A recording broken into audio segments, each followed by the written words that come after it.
I've been raising pigeons for a couple of years. So, what I'm about to tell you is based on years of breeding and raising pigeons.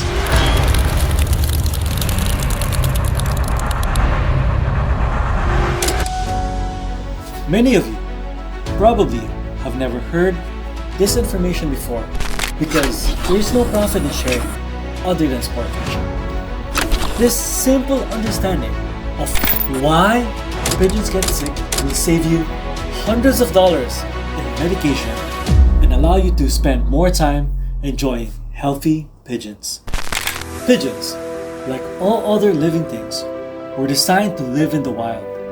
We domesticate them by housing them in contained lofts with other loftmates, often overcrowding them with poor ventilation and improper food to sustain good health. Clean water is one of the most important things to provide for your pigeons. Another advantage is a year-round supply of a variety of minerals. I don't give packaged vitamins to my birds. A good source of commercial feeds with as much variety as possible, switching brands frequently to obtain grains grown in different fields. The same can be said for the grit provided. Change brands frequently to obtain different minerals offered by different brands. And always be prepared for pigeons. The grit size prepared for pigeons is important.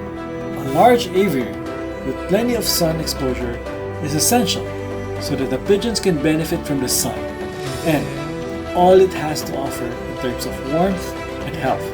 Rain baths are the best way to clean the birds because they do not sit in or drink contaminated water. When it comes to ridding birds of pests, I prefer to handle each bird individually to administer bug repellents. Now, the most important point I can discuss now is the pH level in the loft. Many flock diseases exist in this area. Acidic dropping is the characteristic of a healthy pigeon. Diseases are carried in the droppings of even the healthiest pigeons. If left unchecked in the wild, they remain acidic and do not cause pigeons to become ill. However, when confined in a loft, this is a recipe for disaster. After reading the information provided in the many pigeon books, videos by experts, and word of mouth, we conclude that their advice is correct and proceed down that path. It is the path to disaster and the medicine cabinet, as I have discovered. Here's the idea. Do not feed your pigeons anything alkaline. Maintain the acidity of your loft. Search for a list of alkaline foods, and anything on that list should not be fed to your pigeons. There are many items on that list that are widely accepted as beneficial to pigeons, such as garlic, lemons, lime, apple cider, vinegar, and so on. Though these items do have properties that can be beneficial to one's health, their long-term use in a pigeon loft is a ticking time bomb. And here's why. Feeding alkaline food to domestic pigeons kept in a loft will result in alkaline droppings. When moist droppings land on a wood perch or floor, the wood absorbs and retains the alkaline moisture. The accumulation builds up over time until the pH balance is shifted to a neutral position. When you add moisture from any source, you set the stage for disease outbreaks. We've all witnessed this and wondered, where did the disease come from? It certainly wasn't the new bird in the loft.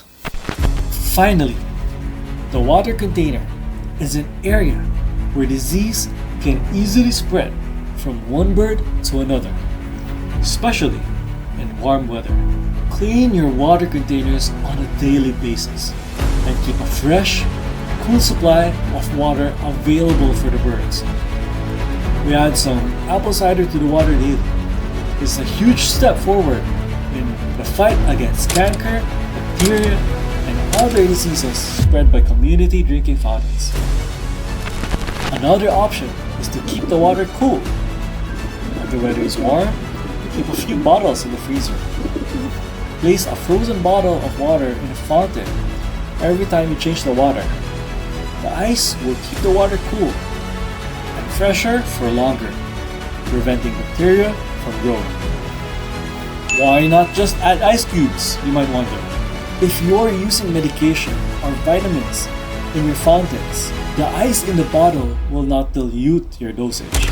And that's how you simply keep your racing pigeons healthy. If you've tried this before or have your own tips to share, let us know down in the comments.